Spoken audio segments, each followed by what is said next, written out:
Welcome again to another episode of Climate Connect Nigeria. Here we talk about climate change and the intersection with other aspects of life. And today we have one person who has really been into climate change discussion in Nigeria and Africa. And the lead up to COP29. COP29 is happening, it's around the corner, and that is a conference where conference of parties, that's what they call COP. And so a lot of countries will be there to negotiate climate change, to talk about climate change, and to see how they can also bring about changes in their countries, to see how that international organizations, multinational organizations, countries that are developed can also come to their aid. And so as a lead up to that conference, which is happening in November, we want to drive conversation. So this series is actually a lead up to COP29. So today we'll be talking about just transition, Nigeria for net zero or for net profit. So this is going to be about the dilemma happening in Nigeria. Seeing that Nigeria's GDP, the higher percentage comes from oil exploration. This is going to analyze the options for Nigeria, seeing that the larger amount of their GDP comes from oil exploration, and they said they are going to phase out coal in the coming years. So how will Nigeria achieve this ambition? How will Nigeria achieve these nationally determined contributions? They say that is one of the things they will do in terms of achieving the 1.5 degrees Celsius according to the Paris Agreement. And today we have Mr. Ilugo Cletus Chukwuemeka, the country lead for Warande Advisory Center, Nigeria office, implementing Nigeria Local Coalition Accelerator Program. So join me as we welcome Mr. Cletus Ilugo. Yeah, viewers online, it's a pleasure to be here. And then I always enjoy you to listen, to watch, and connect to Climate Connect Nigeria. This is a place to be for information, for knowledge, and for acquisition of what expository position that will enhance your climate action as far as Nigeria is concerned. Welcome on board. Thank you. All right, thank you very much, Mr. Ilugo. You would like to walk us through the work you do at Warande Advisory Center, the Nigeria office, and all you've done around climate change. Yeah, thank you very much. Warande Advisory Center, it's a not-for-profit organization based in Kenya with support from Share Trust, our senior partner in the US. Our business as an organization is to develop local coalitions with the intention to deepen the localization agenda that the world is looking into, thereby cutting off the activities of middlemen, international organizations in developing and rendering humanitarian aids, development programs, and peace-building activities. So against this background, Warande Advisory Center in Kenya has developed coalitions in Bangladesh, Uganda, Ethiopia, Kenya, and Nigeria. So I'm privileged to serve as the country lead for Warande in Nigeria. And our work here is to build the capacity of local coalition organizations to, assess funding, develop their capacities to work through compliance, and ensure that they deepen their operations in environmental management and climate actions. Against this background, the Warande Advisory Center activities in Nigeria works through 9 local organizations who are operating in 3 thematic areas: climate change, livelihood and health, and then education. So if you look at all of these, they are interconnected because an educated individual has the capacity to carry out climate change mitigation activities and again, living in a healthy environment. So all of these are intertwined. So this is what Warande Advisory Center is doing through 9 local organizations operating in Nigeria. So it's a pleasure to be here, and thank you for this wonderful. It's really a quality work you people do at Warande Advisory Center. Achieving net zero. How do you think this is possible? When we talk about net zero, like you rightly pointed out, what does that imply or what does that mean? It simply means programs and activities that are designed to reduce CO2. By CO2, we mean carbon form emission into the space. Those programs are put in place to ensure the removal, the absorption, and reduce the reduction of this emission. And now you look at Nigeria today. Nigeria is a country that is dependent on fossil fuel. There's exploration of crude oil in the Niger Delta. Of course, crude oil is, associated with several processes. When you look at the carbonization process, you look at the exploration, you look at the fractional distillation process, all of this lead to emission of CO2, carbon 4 oxide. And added to it is CO, which is carbon 2 oxide, okay, which is also dangerous. It is even more deadly than the CO2 that we're talking about. So how do we mitigate this? First and foremost, we have to take it from 2 points. We have to look at it from the behavioral point, and we have to look at it from the word industrialization point. Okay. Now, at industrialization point, the Nigerian government needs to develop policies and programs that will bring the multinationals to a table, and we look at the impact of what the carbon 4 emission in our environment. Additionally, this also falls in my thesis, my third master's thesis in University of Benin, when I look at the impact of CO2 emission in Niger Delta on environmental sustainability. So this is even one of the reasons why I offer to be here, because it's in line with what I've studied some years back. Yeah. Now, when you look at this, look at our environment and how petrol or crude oil is being explored from the geophysical point of view, down to exploration and refining. All of this involves the use of chemicals and it leads to carbonization exercise. What do we need to do? The government needs to develop programs and policies to ensure that our exploration processes are in tandem with the commitment we have made at the international space. Secondly, we must also call the multinationals to a round table for them to understand the implication of the CO2 emissions in our environment. Added to this, as I round off on this, you need to understand that the multinationals in Nigeria prefer to pay fines rather than removing the carbon 2 oxide, carbon 4 oxide, because it's cheaper for them to pay fines than to do or carry out the reduction process, because the reduction process involves new technology, involves new idea, and again, it leads to carbon 4 storage process that need to be done. All of these are capital involved. That will also take me to another point, but I will come back to it later, because you made mention of the developed countries are interested more in paying for carbon emission than actually develop programs that can actually reduce or phase it out entirely. And that is where they bring about the issue of carbon market, carbon trading, and all of that. Yes. We will come to that later. Now, talking about, apart from fossil fuel, there are some other things that if Nigeria must achieve net zero. Now, we're trying to place a dilemma here because the country is currently in dilemma. The economic crisis is biting very hard. Yeah. And then it is also committing that it's going to achieve net zero, which means that some of the things that are giving them money in the layman words are some of the things they have committed to say that we are going to abort them. Which one is oil exploration? Because a larger percentage of Nigerian GDP comes from oil. So if Nigeria will achieve net zero, it means that they are going to stop using oil. To some level. So what does this dilemma actually put to you? Should Nigeria go for net zero? Are there other projects? Are there finances that if Nigeria leave oil exploration today, they can still say that their economy will be good if they leave oil exploration and go for other aspects?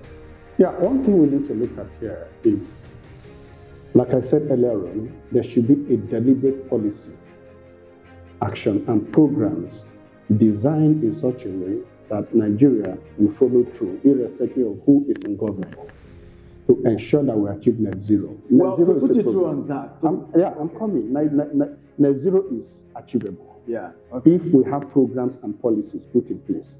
That also means that Nigeria has to design a time within which it will phase out the archaic processes of exploration that is leading to this carbon emission by embracing newer technology that will reduce emission into space. Oil, as of today, is the mainstay of Nigerian economy. Secondly, Nigeria has to design diversification process, diversification agenda, and enhance agro-based activities, improve on agriculture. And now look at it.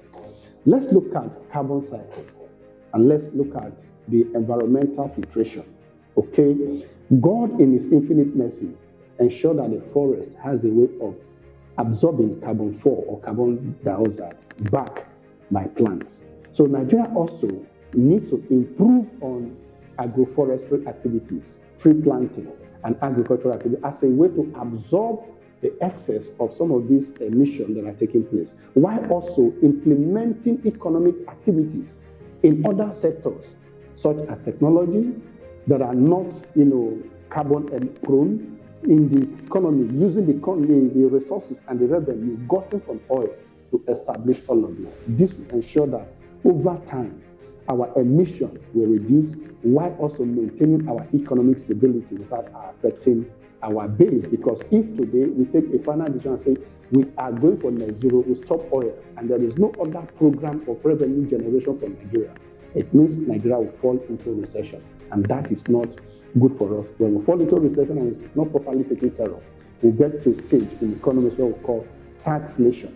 Inflation is high and there's stagnation in the economy. So what we need to do, as I wrap up on this, Nigeria needs to plan for diversification.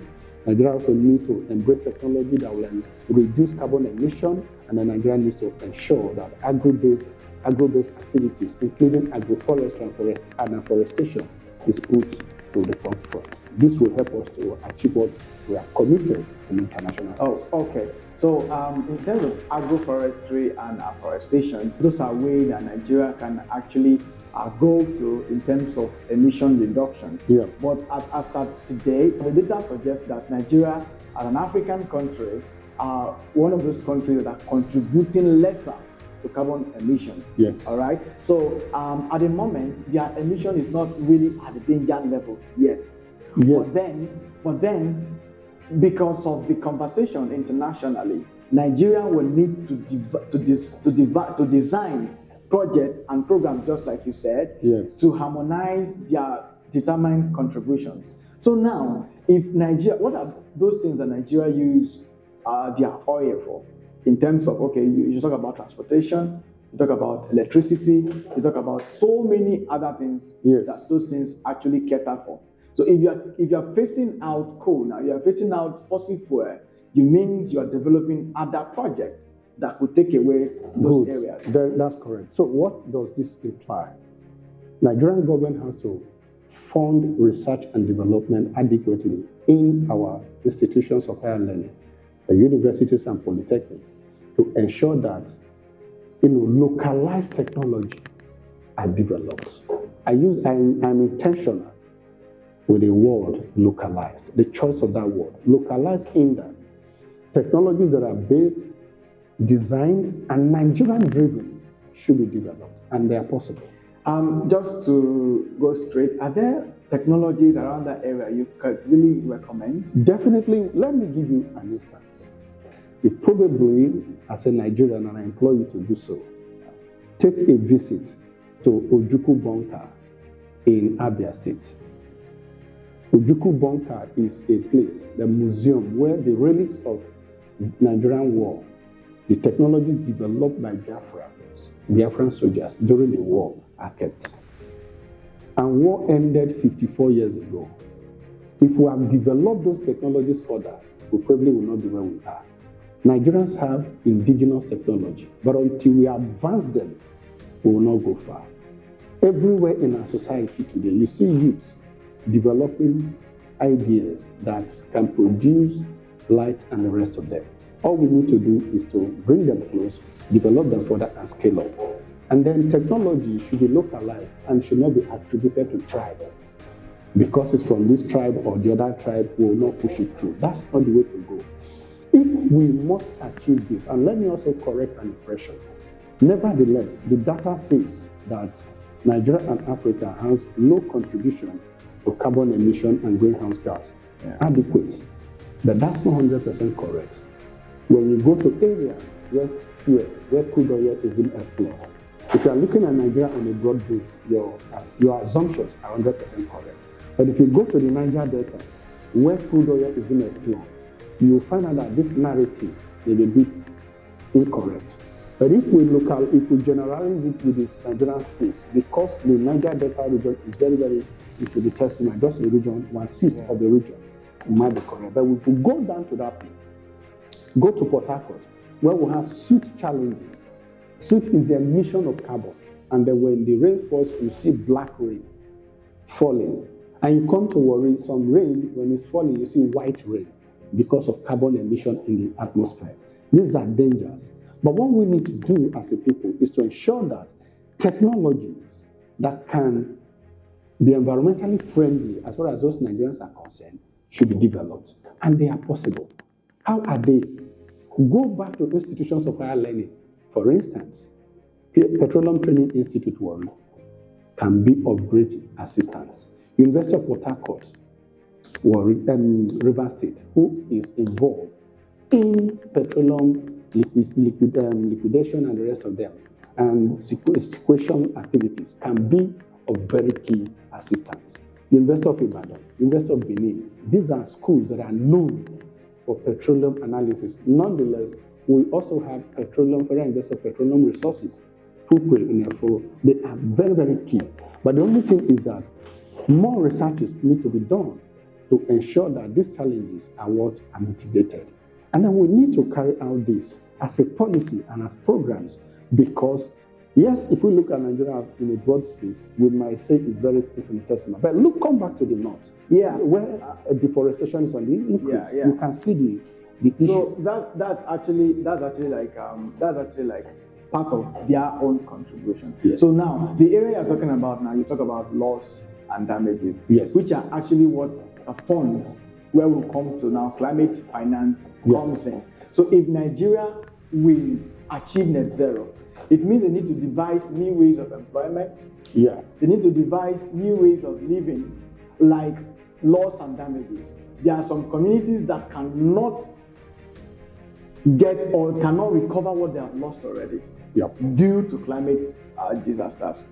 So if we're talking about achieving net zero, it means that Nigeria will have to look for funds to devise new jobs. Then we need finances for everything that is being run in the country at the moment. Now, that is being financed by... There's something I said earlier on. Yeah. I said, things are not achieved spontaneously. They are achieved programmatically. Okay. You plan for a period. Okay. And over the period, you save, you invest, reinvest, and reinvest. If Nigeria wakes up today and says, we are stopping all exploration, the country will plug itself into stagflation, stagnation, and inflation. There are two key economic terms joined together. It is the worst state of economic situation in any country. That's not what we're advocating. But we're saying, having pledged a commitment globally, what we need to do is to strategically plan a period for when we will do what? We will exit this fossil application. They say they're exiting 2060. Yes, 2016 is long gone. 2060. 2060, so it's a plan. Yeah. And when we have a plan for 2060, what is important is we start investing towards that area. We invest in education, we invest in research, we invest in our behavioral lifestyle. I'm talking behaviorally, and we also invest in our industrial process. Okay. These two things are key, but let me dwell on this.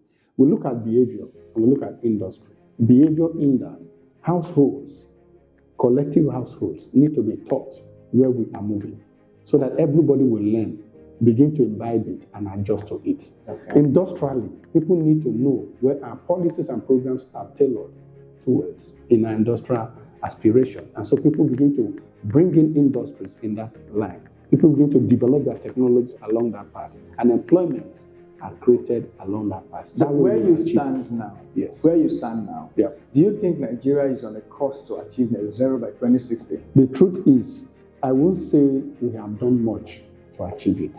Okay. But there is nothing impossible when there is a will. All we need to do is in clear terms, do you think Nigeria is on a course to achieve net zero by 2060? As it is today, where we are is elementary. We are on elementary pathway. Are we on track? We have elementary pathway in that we are making discussions around it.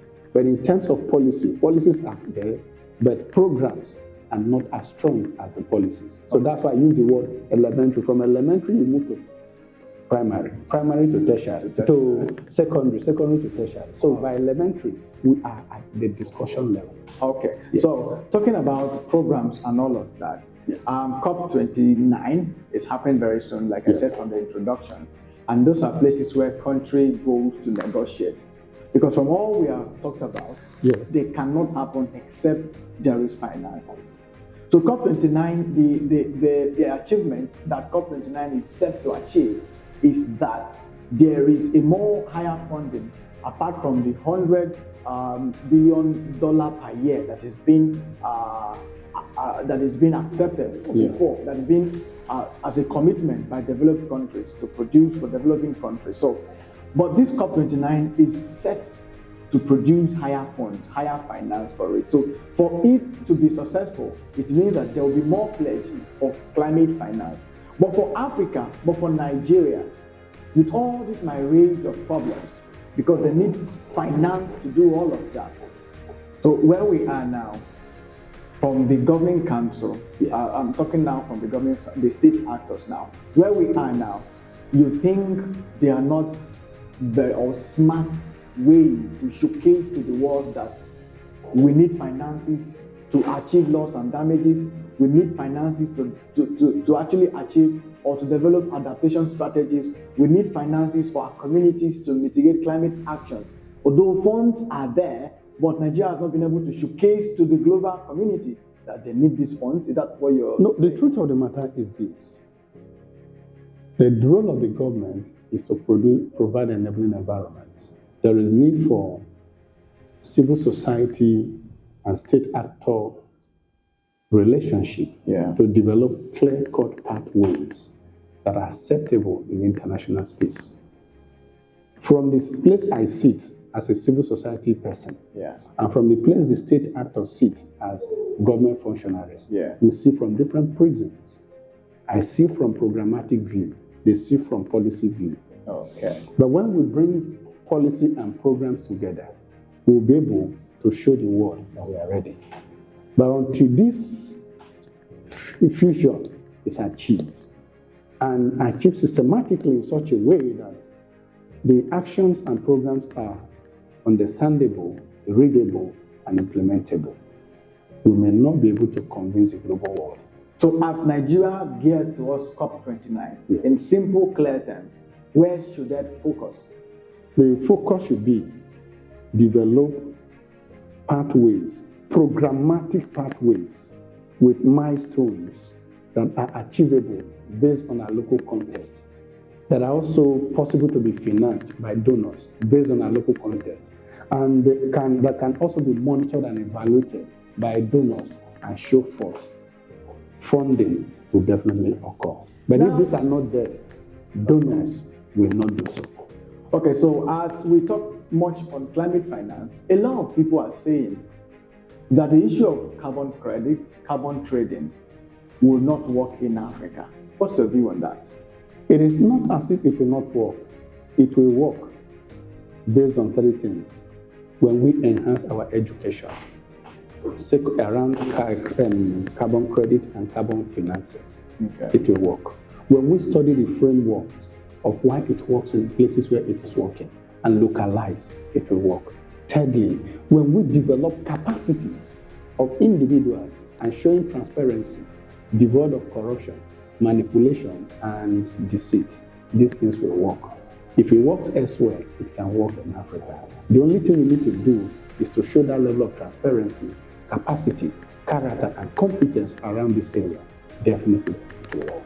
I agree with you 100% where you talk about transparency and all of that and accountability, because from where people stand, from where a lot of people are having those skepticism is that when you come for carbon credit, apart from the climate, whatever conspiracy they call it, because they feel that the Western world, the developed world, just want to keep emitting, and then they pay Africa, African countries, okay, they'll come and buy carbon credit. I mean, that kind of trading. So some people believe that that kind of funding isn't what Nigeria needs or what African countries need at the moment. But then other people saying that it may work just like your position, but we need to show that we are capable of being accountable and transparent, because we have issues of transparency and accountability in Nigeria when it comes to implementation.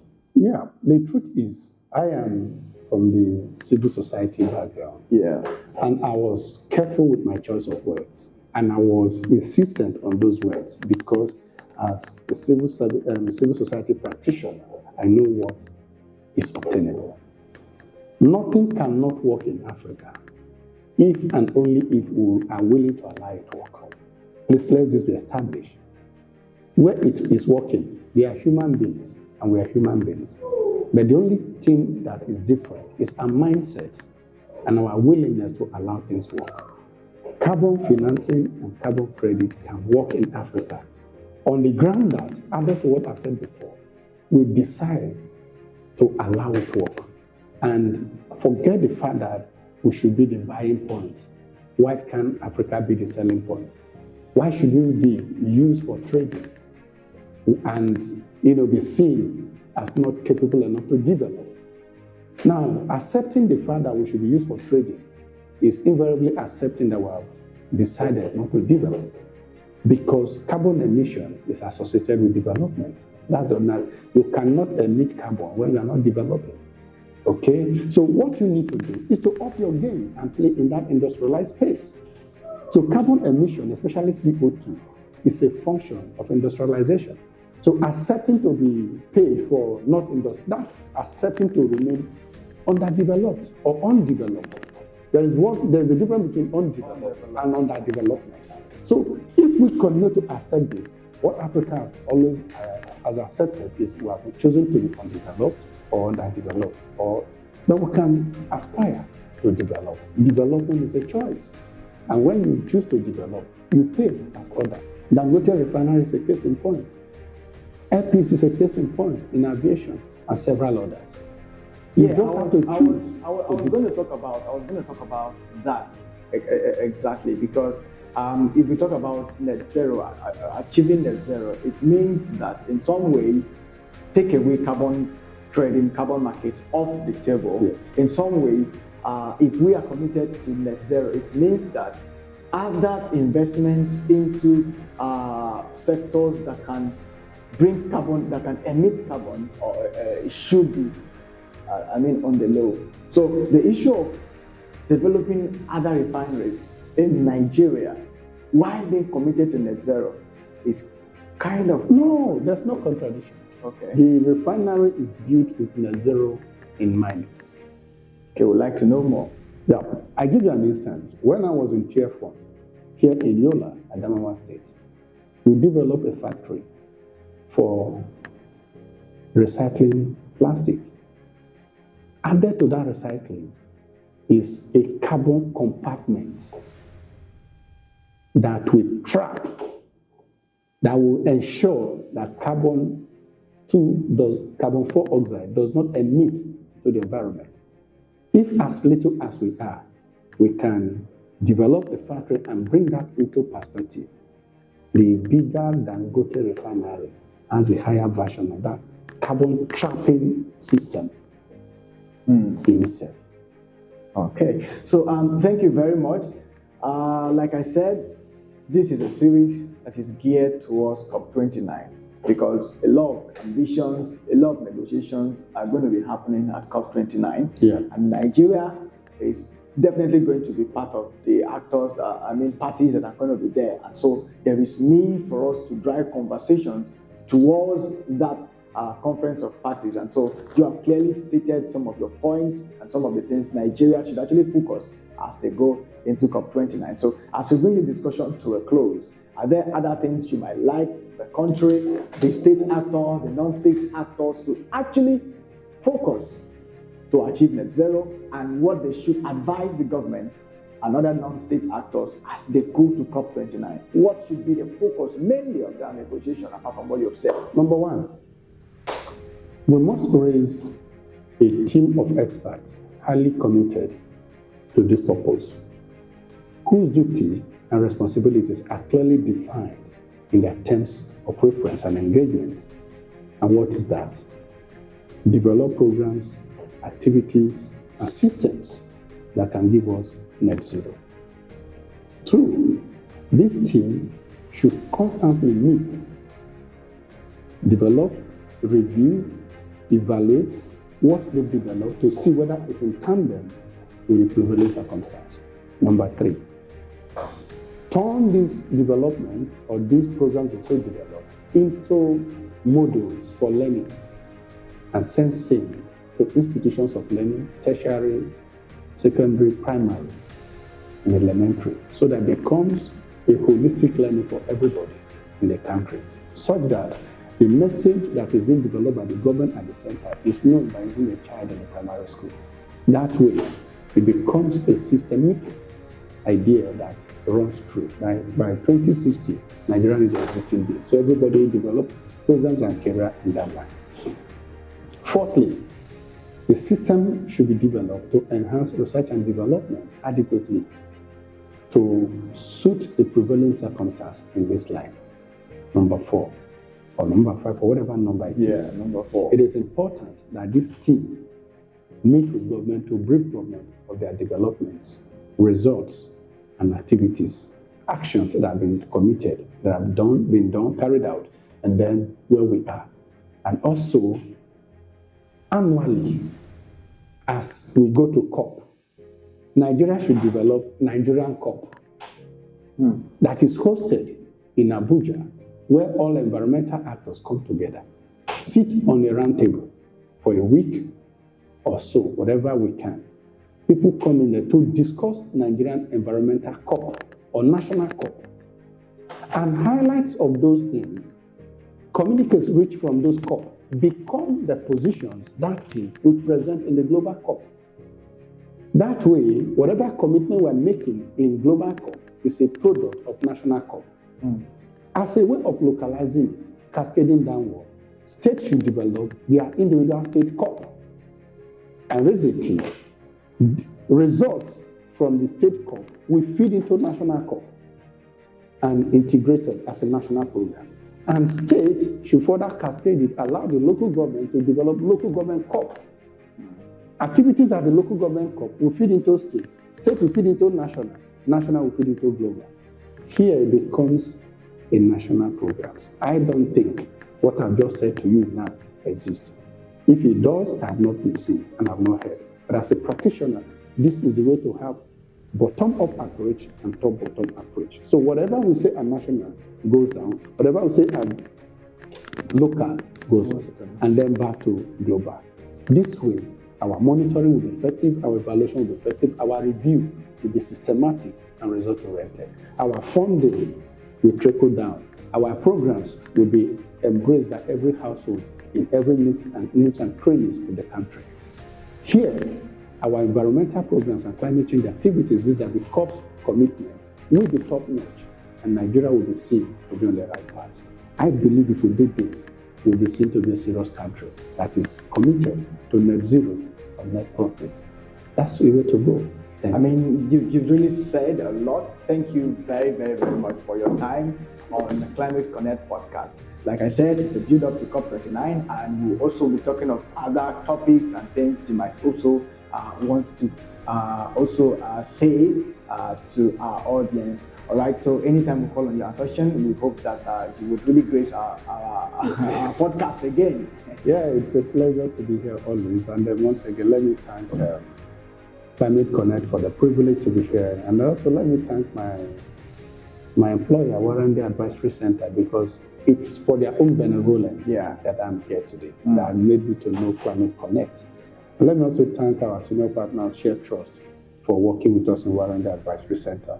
From all of us, the Warrandy Advisory Center, Nigeria office, Kenya Global Office, and Share Trust worldwide, we are grateful to Climate Connect Nigeria. Thank you very much. So this is Mr. Ilu Ugo Chukwemeka Cletus. He is the country lead for Warrandy Advisory Council Nigeria office, and they are implementing Nigeria Local Coalition Accelerator Program. And he has shared a lot of things with us as Nigeria gears towards COP29. What are those areas the country should focus? What are the things the actors, the state actors and the non-state actors should really focus? And he has said a lot of them. Very, very succinct point he has put forward. And I advise you to actually connect with us on our social media, Climate Connect Nigeria, and also DCR Ambassadors. And this podcast is actually powered by DCR Ambassador. We will see you again next week. Thank you for watching.